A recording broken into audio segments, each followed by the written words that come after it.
शुक्रिया vice chairman साहब। कोई भाषण की शक्ल में नहीं है, एक शोक संतप्त गणतंत्र के एक अदना नागरिक समझिए या एक जनप्रतिनिधि समझिए, उसकी ओर से कुछ बातें कही जा रही हैं और सबसे पहले माफीनामा उन तमाम लोगों को जिनकी मौत को भी हम एक्नॉलेज नहीं कर रहे हैं, जो हम जान ही रहे हैं कि वो मारे गए। तो ये माफीनामा सर सिर्फ मेरा नहीं है। मैं इसलिए ये बात कह रहा हूं कि मई के महीने में मैंने 6 आर्टिकल लिखे, संसद चल नहीं रही थी, कहां अपनी शिकायत ले जाते, किससे कहते। मुझे भाजपा के मित्रों ने, कई साथियों ने कॉल किया, बधाई दी, मैं उनका भी एहतराम करता हूं और कहता हूं कि ये भरोसा इस सदन का है कि हम सबको एक साझा माफीनामा उन लोगों के नाम भेजना चाहिए जिनकी लाशें गंगा में तैर रही थी।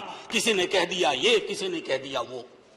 सर दूसरी चीज, मैंने कल सेक्रेटरी जनरल साहब से बात करने की कोशिश की, बाकी जगह भी किसी 2 सत्र के बीच में सर 50 लोगों की ऑबिचुअरी आज तक कभी नहीं हुई संसदीय इतिहास में। राजीव सातव की उम्र थी जाने की इस दुनिया से। रघुनाथ महापात्रा जब मिलते थे गले लगाते थे, बोलते थे जय जगन्नाथ। अचानक में वो नहीं है। ये पीड़ा व्यक्तिगत है, आंकड़ा मैं नहीं कहना चाहता हूं, मेरा आंकड़ा, तुम्हारा आंकड़ा, अपनी पीड़ा में आंकड़ा ढूंढिए। एक व्यक्ति नहीं है इस देश में, इस सदन में, सदन के बाहर, उस सदन में जो ये कहे कि उसने किसी जानने वाले को ना खोया हो। सर पीड़ा कह सकता हूं। ऑक्सीजन के लिए लोग फोन करते थे, हम अरेंज नहीं कर पाते थे। लोग समझते हैं सांसद है, ऑक्सीजन पिछा देगा। 100 फोन में पूरे दिन में शाम को बैठ के देखते थे, सक्सेस रेट 2, सक्सेस रेट 3। हमको कौन सा आंकड़ा कोई बताएगा साहब?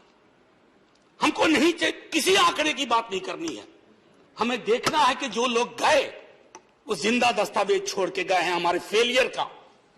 मैं आपकी बात नहीं कर रहा हूं साहब। आप कहिएगा 70 साल में कुछ नहीं हुआ, मैं उसमें जाना ही नहीं चाहता। ये कलेक्टिव फेलियर है 47 से लेके अब तक की सारी सरकारों का। क्या बना दिया हमने? मुझे पता नहीं था कि अस्पताल और ऑक्सीजन का क्या रिश्ता होता है सर। ईमानदारी से कहता हूं, मैं मेडिकल बैकग्राउंड से नहीं आता हूं। सुबह से लोगों को दिखता था ऑक्सीजन ऑक्सीजन, रेमडेसिविर। मैं तो दवाइयों के नाम तक शुरू में सर प्रोनाउंसिएशन चेक किए कि कैसे उच्चारण करूंगा। ये हालत है। और तब हम आंकड़ों की बात कर रहे हैं, तब हम ये बात कर रहे हैं थैंक यू फलाना साहब, चिलाना साहब। सर मैं यहां से निकलता हूं, बहुत बड़ा विज्ञापन लगा हुआ है, मुफ्त वैक्सीन, मुफ्त राशन, मुफ्त इलाज।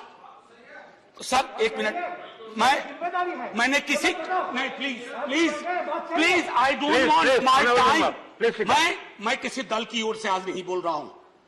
मैं दावे के साथ कहता हूं, मैं लाखों लोगों की ओर से बोल रहा हूं जो यहां बोलना चाहते हैं। अब मेरी बात सुनिए, आज शिकायत नहीं कर रहा हूं आपसे। ये वेलफेयर स्टेट है ना। एक साबुन की टिकिया अगर कोई गरीब गांव में खरीद रहा है ना सर, तो अडानी अंबानी के बराबर का करदाता है। आप उसको कह रहे हो मुफ्त वैक्सीन, मुफ्त इलाज, मुफ्त राशन। नहीं साहब, कुछ मुफ्त नहीं है, उसका स्टेट है। इस वेलफेयर स्टेट का कमिटमेंट है, उसको आप डिनाइग्रेट मत करिए, डेमोनाइज मत करिए, उसे बौना मत बनाइए। ये आग्रह है मेरा। सर मैं इससे पहले की कुछ और बातें कहूं, मेरे पास अभी वक्त है। सर इस कोरोना को मैं भी मानता हूं, मेरे पूर्व के वक्ता कुछ कह रहे थे, ये चैलेंज है हमारे लिए सर। बहुत बड़ी बड़ी बातें नए कानून की हो रही है। राइट टू हेल्थ की बात क्यों नहीं करते हम लोग? राइट टू हेल्थ, स्वास्थ्य का अधिकार, उसमें कोई किंतु परंतु लेकिन परंच नहीं। सीधे तौर पे स्वास्थ्य का अधिकार constitutionally guaranteed, right to life के साथ लिंक करिए। किसी अस्पताल की मजाल नहीं होगी कि वो उस खिलवाड़ कर पाए उस राइट टू लाइफ का। करना नहीं चाहते। राइट टू वर्क, उस पर काम करिए।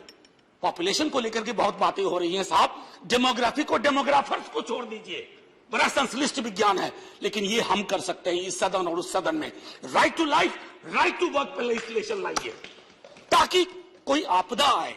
अभी तो हमारे लीडर ऑफ हाउस नहीं है, नए बने हैं। उनसे मैं कहता, जब वो रेल मंत्री थे, हॉस्पिटैलिटी सेक्टर के लोगों को निकाल दिया गया इसी कोरोना काल में। मैंने लगातार आवाज उठाई, कोई सुनने वाला नहीं है सर, कोई नहीं सुन रहा। अगर आप सांसद की नहीं सुन रहे हैं तो जो छोटे अदना संविदा वाले नौकरी से निकाले गए उसकी कौन सुनेगा सर। एक और अद्भुत चीज हुई इसी कोरोना के दौरान, माननीय उपसभापति महोदय, जब हाहाकार मचा हुआ था हॉस्पिटल के लिए, आईसीयू बेड्स के लिए, दवाइयों के लिए, यह हाहाकार जब मचा हुआ था उस दौर में सर कई चीजें हुई, जिसमें से एक जो महत्वपूर्ण चीज मैं जिसका जिक्र करूंगा, उस हाहाकार में सरकारें, मैं सिर्फ केंद्र को नहीं कह रहा हूं, कई राज्य सरकारें भी नदारद थी। वो 1.5 महीना कैसे बिताया है इस मुल्क ने। हमारे सदन के कोई लोग बड़ी मुश्किल से बच के आए हैं, मैं नाम नहीं लूंगा। पूरे देश ने वो वक्त कैसे बिताया है, नाइटमेयर की तरह लगता है सर, डरावना लगता है।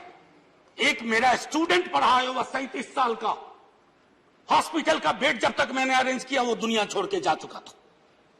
मैं इसलिए बार बार इसको इसलिए ये कह रहा हूं कि इसमें व्यक्तिगत पीड़ा को ढूंढिए, तब हम इसका निदान ढूंढ पाएंगे।